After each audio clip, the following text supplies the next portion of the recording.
بسم اللہ الرحمن الرحیم۔ السلام علیکم۔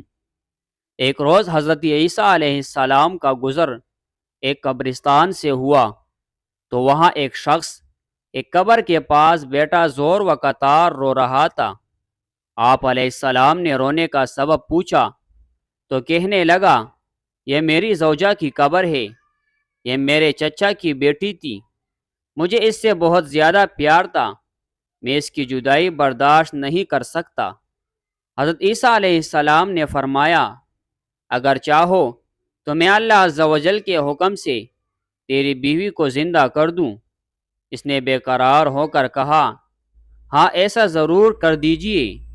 چنانچہ آپ علیہ السلام نے قبر کے پاس کھڑے ہو کر کہا، اللہ عز و جل کے حکم سے اٹھ جا۔ قبر پھٹی اور اس میں سے ایک حبشی غلام باہر نکلا جس پر آگ کے شعلے بھڑک رہے تھے۔ اس نے عیسیٰ علیہ السلام کو دیکھ کر بآواز بلند کہا، لا الہ الا اللہ، عیسیٰ روح اللہ۔ اس کا یہ کہنا تھا کہ آگ بجھ گئی، عذاب الہی اس سے دور ہو گیا۔ اس شخص نے کہا کہ مجھ سے غلطی ہو گئی، میری بیوی کی قبر یہ نہیں بلکہ دوسری ہے۔ آپ علیہ السلام وہاں تشریف لے گئے اور فرمایا، اللہ عز و جل کے حکم سے اٹھ جا۔ قبر پھٹی اور اس میں سے ایک حسین و جمیل عورت باہر نکل آئی۔ اس شخص نے دیکھتے ہی اس کا ہاتھ پکڑ لیا اور کہا، اے روح اللہ، یہ میری بیوی ہے۔ عیسیٰ علیہ السلام ان دونوں کو وہیں چھوڑ کر آگے تشریف لے گئے۔ وہ اپنی بیوی سے مل کر بہت خوش تھا۔ کچھ دیر بعد اس پر نیند کا غلبہ ہوا تو وہیں سو گیا۔ اس کی بیوی اس کے قریب ہی بیٹھی رہی۔ اتنے میں وہاں سے ایک شہزادے کا گزر ہوا۔ شہزادے نے اس عورت کو دیکھا تو اسے پسند آ گئی۔ عورت کو بھی شہزادہ پسند آ گیا اور وہ اپنے شوہر کو سوتا چھوڑ کر شہزادے کے پاس چلی گئی۔ جب اس مرد کی آنکھ کھلی تو بیوی کو نہ پا کر بہت پریشان ہوا۔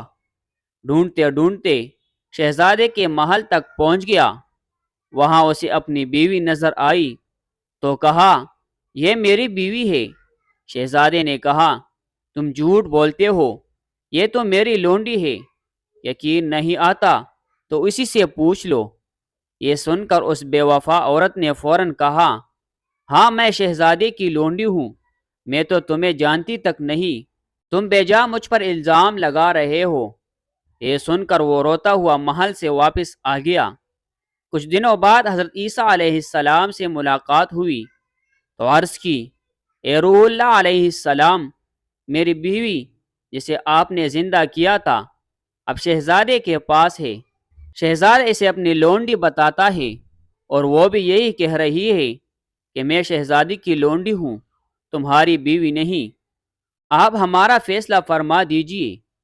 چنانچہ آپ علیہ السلام نے اس عورت سے فرمایا، کیا تو وہی نہیں ہے جسے میں نے اللہ عز و جل کے حکم سے زندہ کیا تھا؟ عورت نے کہا، نہیں، میں وہ نہیں ہوں۔ آپ علیہ السلام نے فرمایا، اچھا تو میری دی ہوئی چیز ہمیں واپس کر دے۔ اتنا فرمانا تھا کہ وہ جھوٹی و بے وفا عورت مردہ ہو کر زمین پر گر پڑی۔ حضرت عیسیٰ علیہ السلام نے فرمایا، جو شخص ایسے مرد کو دیکھنا چاہے جو کافر ہو کر مرا تھا، پھر اللہ عز و جل نے اسے زندہ کر کے ایمان کی دولت سے نوازا، تو وہ اس حبشی غلام کو دیکھ لے، اور جو ایسی عورت کو دیکھنا چاہے جو ایمان کی حالت میں مری، پھر اللہ عز و جل نے اسے زندہ کیا اور وہ کفر کی حالت میں مری، تو وہ اس عورت کو دیکھ لے۔